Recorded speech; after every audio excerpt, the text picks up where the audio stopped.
everyone, Tina here, and welcome to a brand new start to finish card video. I figured with Easter right around the corner, I would take this opportunity to make a quick and easy Easter card for you guys. As you can see, I've used the brand new Hatching Chickies border that just came out this, I guess it was January was the big release, and I've used the small Happy Easter sentiment. So just 2 stamps for this card. Let's get started, shall we? I started out with, and if you don't write these down real quick, that's not a big deal. I'm going to have the measurements on the blog, so don't worry about that. I used an 8.5 by 5.5 piece of celery, and if you use Denami's cardstock, you know it comes pre-cut to that size. So all you have to do is fold it in half, and you have your perfect A2 sized card base. I've also cut a piece of pattern paper to 4 1/8 by 5 1/4, a piece of white cardstock to 1 1/2 by 5 1/2, and a piece of celery cardstock to 1 1/8 by 5 1/4. We're going to set all these aside and work with our little celery strip here. I'm going to go ahead and punch an edge border on here. I chose this particular border punch because it has fairly small scallops, and that was kind of the look I was going for. But like I said, you can use any border punch that you want. You can use any patterned paper that you want. You don't have to use, you know, something similar to mine. It works with everything, really.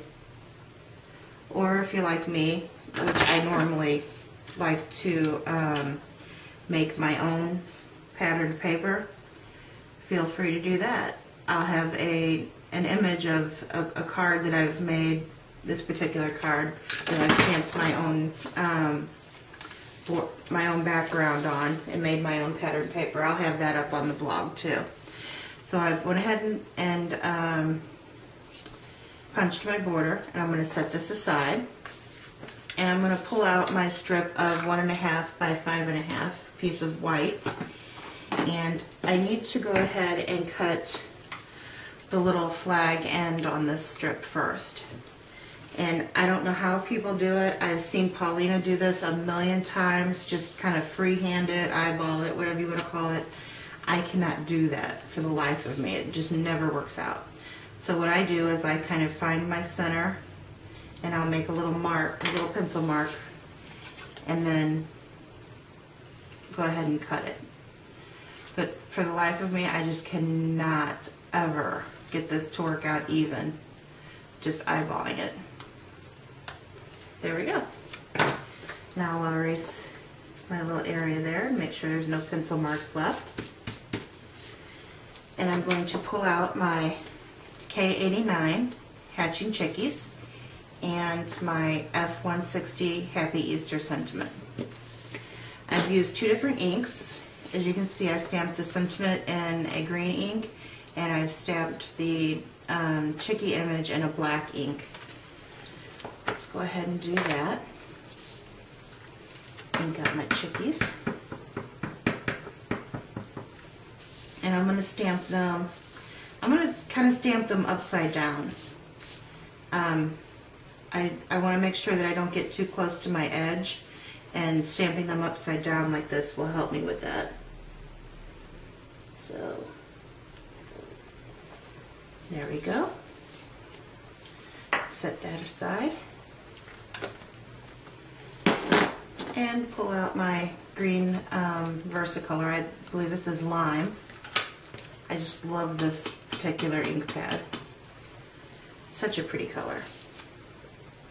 Now this one I'm going to kind of line up underneath my chickies as best as possible and still not get too close to the edge. Kind of even. And eyeball it. There we go. Perfect.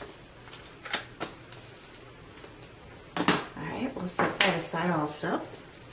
I'm going to pull out my markers, and I have a gray marker right here, the lightest gray that I have, and I'm going to make some actual little stitched lines at the top and bottom. Now this is another thing that I don't do really super well. Mine are never even, they never come out perfect, but that's just one of those things. It's part of a handmade card, right? So I'm just going to go along the top edge, and I'm going to do the same thing at the bottom.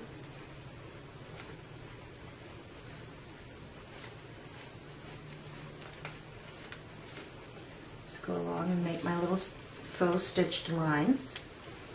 Alright, now I'm going to take this really light blue, this is the lightest blue marker that I have, and as you can see, I just made kind of a little shadow line on the chickie's shell, just to give it a little contrast. And I didn't trace the black line, I actually traced right inside of the black line. So let's go ahead and do that.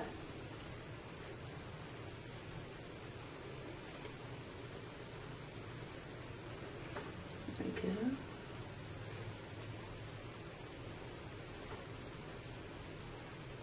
And that's all the coloring that I'm going to do for the shells.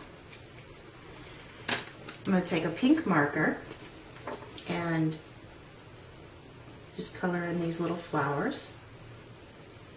You could use an orchid, another different shade of blue, any color you want. And I have 3 yellows that I'm going to use. This is kind of an orangey yellow, this is a dark yellow, and a light yellow. Now I use this orangish yellow.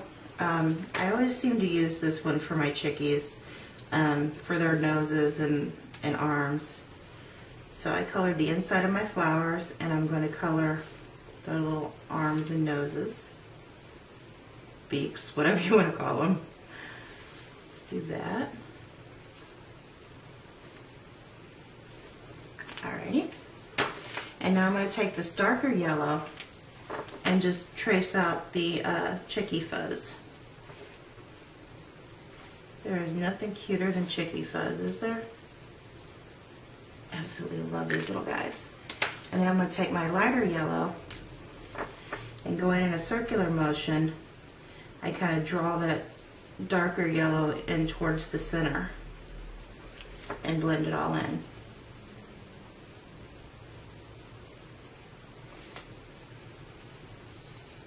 Okay.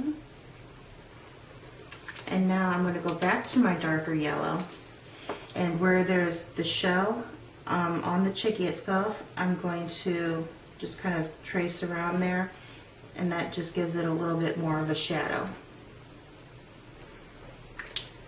Alright, and that's it for coloring. I mean, how easy was that? My next step is I'm going to pull this strip of celery back out, and I'm going to run my ATG across it and attach my little flag to it. You can leave as much border as you want sticking out. I just wanted a little bitty bit sticking out, so that's how I did mine.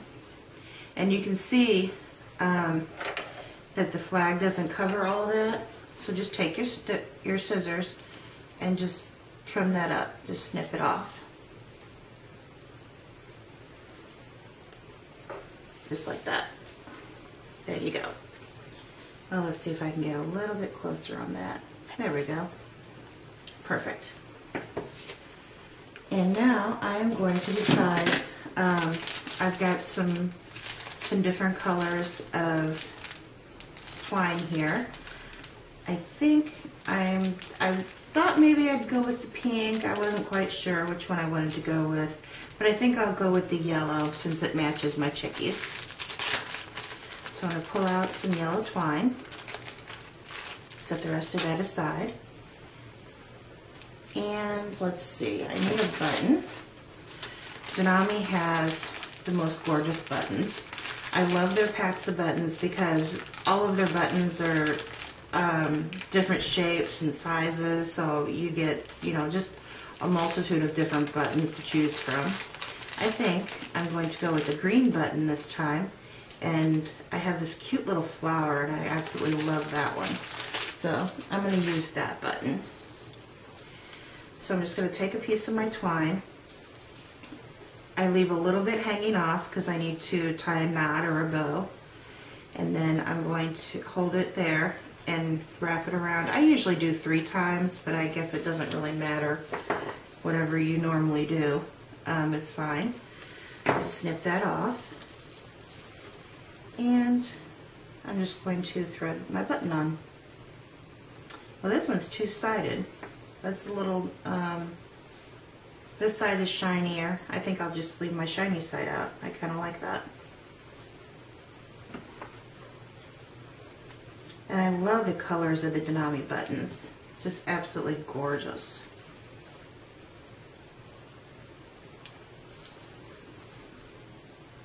And look, I could do this with my eyes closed normally, but since I'm on camera, of course, I'm not able to get my button threaded. Oh my goodness. That is horrible, isn't it? I could do this all day long and not have problems. There we go. Wow, that was rough. Well, we all have those days, I'm sure. Alrighty, now let's go ahead and tie my button on. And here's where I decide if I have enough, if I left enough to make a bow or not, and I did this time around, so I'll make a bow. Sometimes I don't, and I end up just with a little knot. And either way, you know, twine is adorable on buttons, so whether it's a bow or a knot, either way it looks adorable. Alrighty, I'm going to trim up this end and trim up this one a little bit because it kind of frayed. That's why I couldn't get it through the buttonhole. Alrighty, now I'm going to take my card base and adhere my patterned paper to it.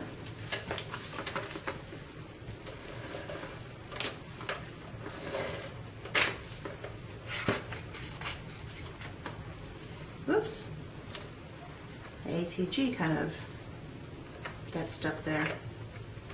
And that's the one thing about this ATG, I absolutely love it, is that it's pretty forgiving. You know, I just had that spot where it stuck and I could just lift it right off and start all over again.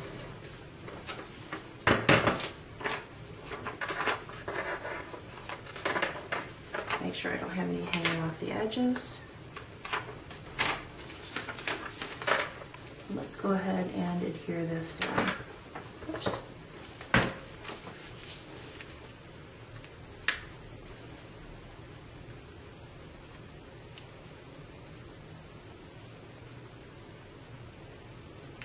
There we go. Close enough, right? Now I am going to attach my panel. And I'm going to attach that using this foam tape.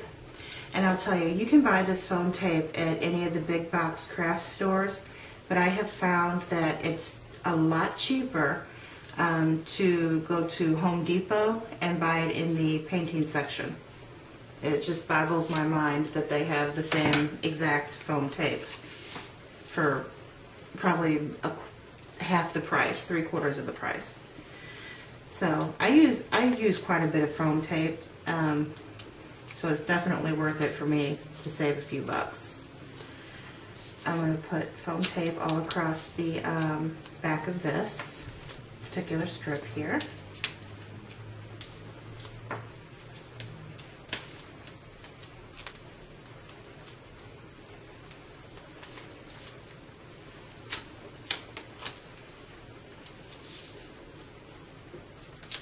And I think I need just one more little bitty piece on the end.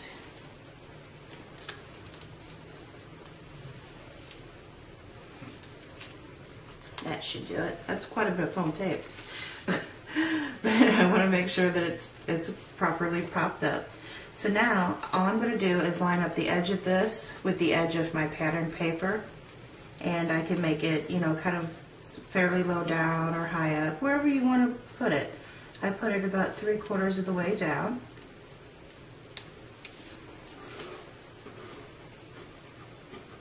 Let's see, it's not quite straight. I'm trying to do this on an angle, sorry. There we go. And now I'm going to press it down now that I have it where I want it. And the last thing I'm going to do is pull out a few gemstones and put them here on the corners, just to add a little something. You could use colored ones if you have colored ones. I just have clear ones on hand, so I'm going to do that. And this is the tool that I featured in Tool Talk when I did my when I had my turn back in January, and I absolutely love this for using the rhinestones. I use this little end. It's kind of flat and angled, and I can kind of get in right in between the stones and kind of give it a little twist there and pick them right up. Because sometimes they're hard to get apart, and I found that this little tool is great for getting them apart. You see, I have 3 in that corner, and I'll do the same thing with the other corner.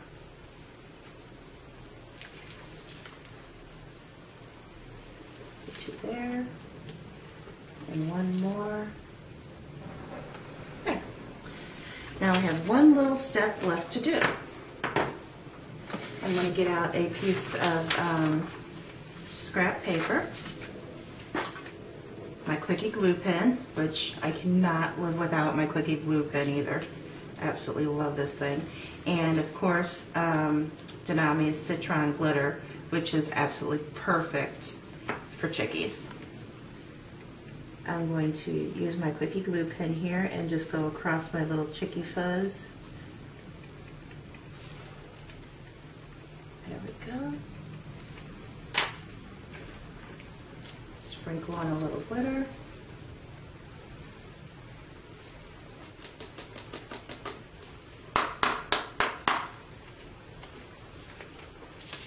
Set that aside and put that back in the jar in just a minute. But there we go. All finished.